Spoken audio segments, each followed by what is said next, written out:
Greater Hyderabad లో ప్రభుత్వ భూములు, చెరువులు, కుంటలు, నాలాల పరిరక్షణ కోసం తెలంగాణ సర్కార్ ప్రతిష్టాత్మకంగా హైడ్రాను తీసుకొచ్చిన విషయం తెలిసిందే. దీంతో ఏర్పాటు చేసిన నాటి నుంచి హైడ్రా దూకుడు కొనసాగిస్తోంది. ఎఫ్టీఎల్ బఫర్ జోన్లలో ఉన్న నిర్మాణాలు నేలమట్టం చేస్తూ ఆక్రమదారులకు చుక్కలు చూపిస్తోంది. అయితే హైడ్రా దూకుడుపై తాజాగా హైకోర్టు బ్రేకులు వేసింది. శుక్రవారం హైడ్రా కమిషనర్ రంగనాథ్ కు నోటీసులు జారీ చేసింది. సోమవారం విచారణకు హాజరు కావాలంటూ ఆదేశాలు జారీ చేసింది.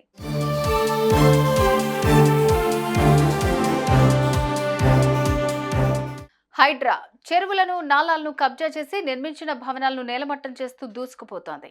ఈ మధ్య మూసీ పరివాహిక ప్రాంతాలను సైతం పరిశీలిస్తున్న అధికారులు సర్వే చేస్తూ మార్కింగ్ చేపట్టారు. అయితే ఈ నేపథ్యంలోనే హైకోర్టు శుక్రవారం హైడ్రా కమిషనర్ కు నోటీసులు జారీ చేసింది.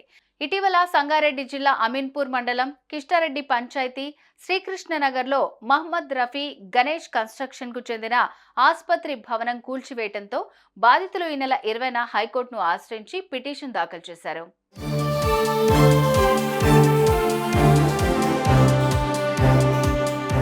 శుక్రవారం విచారించిన న్యాయస్థానం హైడ్రా తీరును తప్పుబట్టింది. ఎందుకు ఇంత దూకుడును కొనసాగిస్తున్నారు? శనివారం నోటీసులు ఇచ్చి ఆదివారం కూల్చేస్తారంటూ ప్రశ్నించింది. హైడ్రాకు ఉన్న చట్టబద్ధత ఏంటని గతంలో 2 సార్లు ప్రశ్నించామని గుర్తు చేసింది.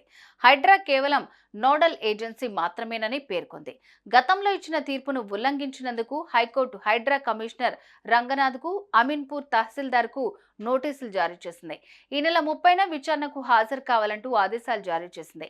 వ్యక్తిగతంగా హాజరు కాలేని పక్షంలో ఆన్లైన్ ద్వారానైనా హాజరై వివరణ ఇవ్వాలంటూ హైకోర్టు స్పష్టం చేసింది. సుమన్ టీవీలో మీ పర్సనల్ అండ్ బిజినెస్ ప్రమోషన్స్ కోసం కింది నెంబర్కి కాంటాక్ట్ చేయండి.